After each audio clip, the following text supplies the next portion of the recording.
Welcome back to Kababayan Today. Ako po si G. Tanji, and we are talking to students that are part of this collective of other students.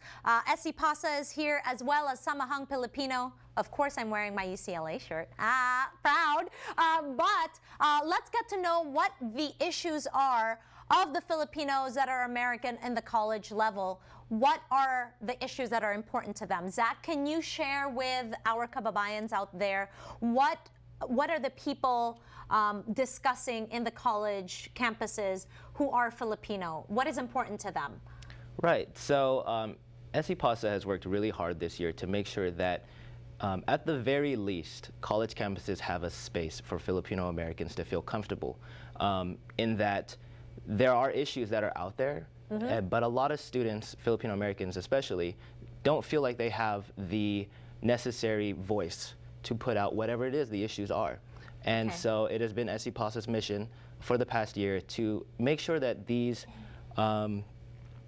schools and organizations feel united and feel like there is someone listening, and we are ready to shout if we need to. Okay, so you guys are organizing all these students so that you can have a vehicle to be heard. Your voices can be heard by the powers that may be. For example, you know, Filipino studies, I understand that a lot of colleges are cutting classes when it comes to Filipino studies. And if you have a collection of students that are demanding that, why did you cut this class, or why is this class too full? I want to be able to learn about my heritage.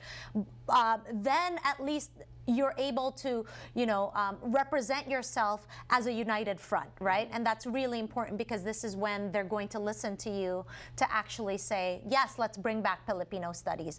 Kevin, I know that we are talking about Filipino studies, but this has been an ongoing issue at the campuses at UCLA, hasn't it?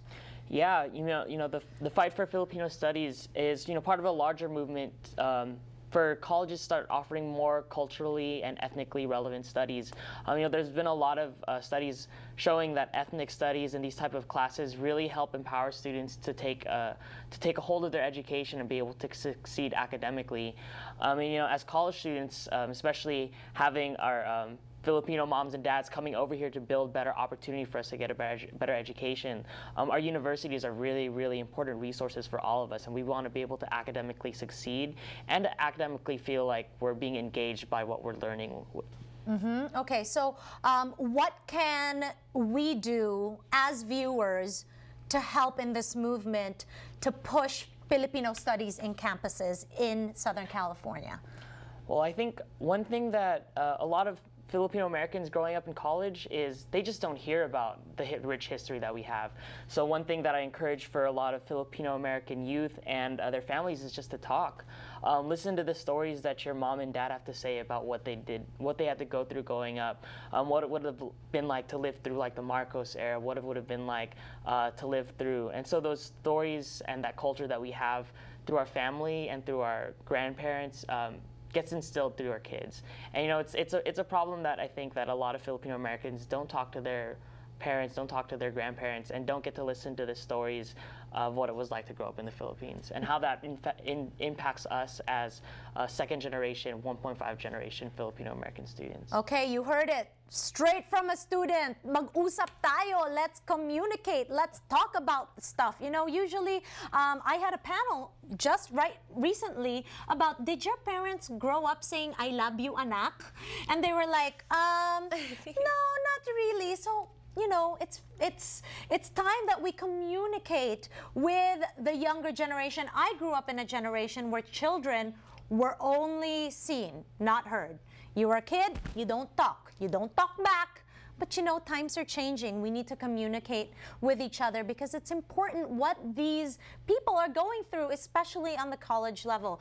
Kristine, let's talk about the issues that you guys are discussing that are very important to the Filipinos here in the campuses? Okay, so I think, you know, in what I've seen over the last year, two of the main focuses that we've had are mental health, talking about mental health in the Filipino community, and then also talking about current events that are happening in the Philippines and how those events affect our students here.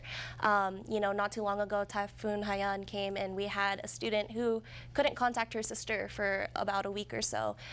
So we were able to provide that space community where she was able to voice, you know, the emotions that she was feeling and how devastated she was. And I think that that's why the space is so important, especially when moving on issues that, you know, cost people their lives, you know, back home. So another relevant issue that we're working on, or that we've touched base with our students on, is the Lumad killings and the events in Mindanao recently, and how we can support, you know, the Lumad peoples and give them kind of an encouragement to continue pushing forward and to continue trying to survive the conditions as they are right now, and hopefully, you know, improve them later on. These are very important discussions to have, not only in college with your peers, but also at home, around the dinner table when you have some sinigang and adobo, di ba? We'll be right back on Kababayan Today.